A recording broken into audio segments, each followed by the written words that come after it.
Hai kids, selamat pagi. Nah anak-anak, Tante yakin kabar kalian pasti baik-baik saja kan dan sehat-sehat saja kan. Nah selama kita mau berhikmat dalam masa pandemik ini dengan menjaga jarak, menjaga kebersihan, dan makan makanan yang bergizi, pasti kalian semua akan hidup dengan sehat ya dalam perlindungan Tuhan. Nah sebelum kita melakukan segala aktivitas yang akan kalian lakukan, yuk kita akan mengisi hari-hari kita pada hari ini dengan membaca firman Tuhan dan juga mengisi Book of Power. Oke anak-anak, kita baca yuk firman Tuhan hari ini. Firman Tuhan hari ini terdapat di dalam Mazmur 49 ayat 1-10. Untuk pemimpin biduan dari Bani Korah Mazmur.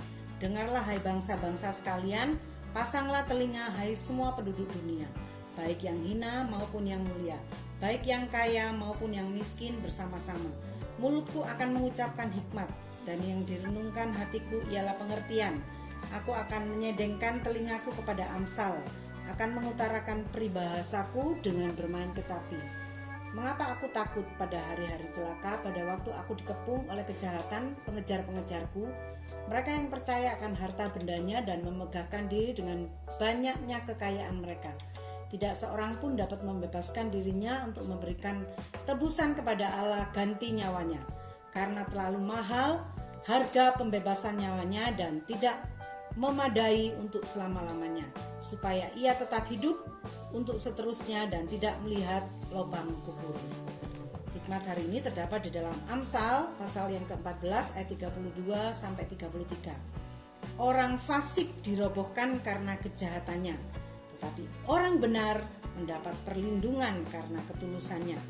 Hikmat tinggal di dalam hati orang yang berpengertian, tetapi tidak dikenal di dalam hati orang lupa. Nah anak-anak, hikmat Tuhan hari ini mengajarkan kita supaya sebagai anak-anak yang mengenal Tuhan, hendaknya kita bisa hidup sesuai dengan kebenaran firman Tuhan ya. Jangan kita menjadi anak-anak yang fasik ya. Apa sih anak-anak yang fasik itu? Anak-anak yang hidupnya fasik itu dia selalu seakan-akan mengatakan hal-hal yang benar, tetapi semua itu bertujuan tidak baik ya. Dia hanya mengucapkan hal-hal baik cuma di depan bibir saja, tetapi sebetulnya hatinya bertentangan dengan apa yang diucapkan. Itu namanya orang fasik ya anak-anak ya. Nah kalau kita hidup sebagai orang fasik, pasti lama-kelamaan orang akan tahu ya bahwa kita ini cuma berkata di depan saja dan tidak mempunyai maksud yang baik. Maka suatu saat pasti orang fasik itu akan dihancurkan oleh kejahatan kelakuannya ya anak-anak ya. Karena Tuhan yang kita sembah itu adalah Tuhan yang hidup. Nah oleh sebab itu Tante berharap kita bisa menjadi anak-anak yang hidupnya hidup benar di hadapan Tuhan ya. Karena apa? Karena jika kita hidup benar di hadapan Tuhan, maka Tuhan akan memperhitungkan segala ketulusan ucapan orang-orang yang benar ya. Kalau orang benar itu dia pasti akan berkata-kata yang baik ya. Kata-katanya pasti akan menyenangkan hati orang lain ya, bukan hanya di bibir saja. Dan kata-katanya pasti akan membuat hati orang lain senang. Orang benar itu pasti bisa menjadi saksi dimanapun dia berada. Oke anak-anak ya, biarlah kita selalu minta hikmat Tuhan supaya kita dituntun menjadi anak-anak yang selalu hidup benar di hadapan Tuhan.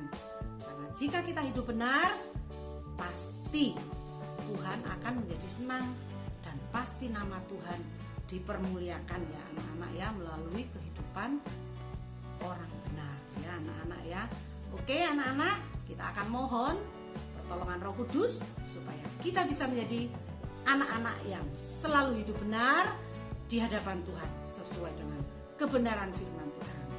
Oke anak-anak, jangan lupa ya, hari ini nanti kita juga akan mengikuti ibadah Zoom sekolah minggu ya anak-anak ya.